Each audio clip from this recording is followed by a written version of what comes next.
Hello friends, welcome to our YouTube channel be like bro. So మీకు తెలియని ఎన్నో విషయాలు మీకు తెలియజేయడానికి ముందుకు నేను వచ్చాను. This is Chinnu.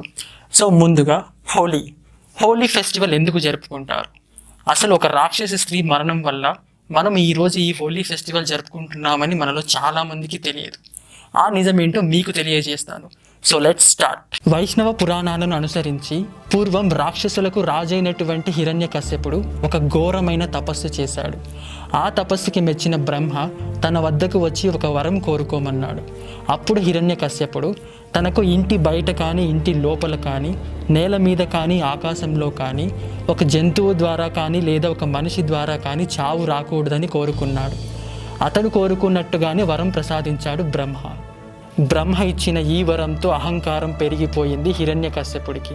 ఇటు భూమి మీద అటు ఆకాశంలో దాడులు చేస్తూ ఏ ఒక్కరూ దేవుళ్లను దేవతలను పూజించవద్దని, నేనే మీకు దేవుణ్ణి అంటూ రాక్షస పాలన మొదలుపెట్టాడు హిరణ్యకశ్యపుడు. ఇక ఇతని తనయుడు ప్రహ్లాదుడు మాత్రం అనుక్షణం శ్రీ మహావిష్ణువుని స్మరణతో ఆయనకు పూజలు అందించేవాడు. ఈ విషయం తెలుసుకున్న హిరణ్యకశ్యపుడు శ్రీ మహావిష్ణువుకి పూజలు చేయొద్దు అంటూ తన తనయుడికి హెచ్చరించాడు. ఎన్నిసార్లు చెప్పినా వినకపోయేసరికి ఏకంగా తన కొడుకునే చంపాలనుకున్నాడు హిరణ్యకశ్యపుడు.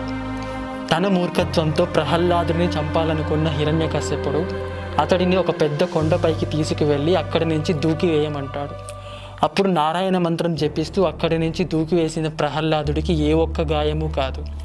ఆ తరువాత ఒక పెద్ద బావిలోకి దూకేయమంటారు. వారు చెప్పినట్టుగా చేసిన ప్రహ్లాదుడికి మళ్ళీ ఏమి గాయాలు అవ్వవు.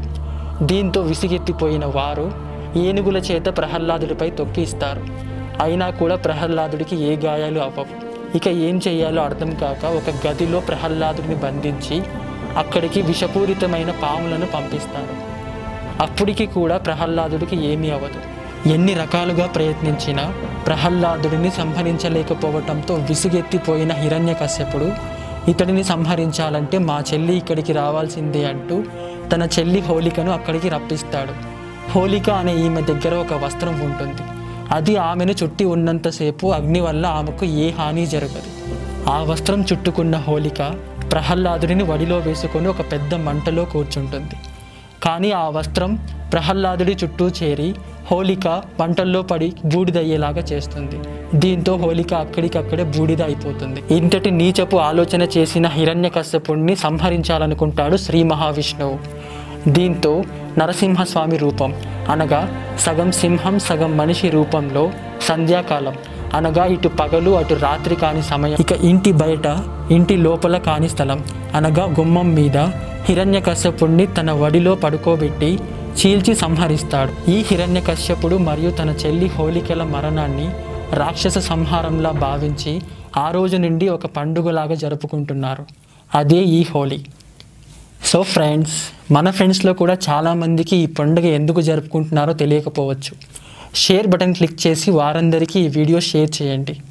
ఇలాంటి మరిన్ని వీడియోస్ కోసం మా ఛానల్ సబ్స్క్రైబ్ చేయండి. Thank you for watching.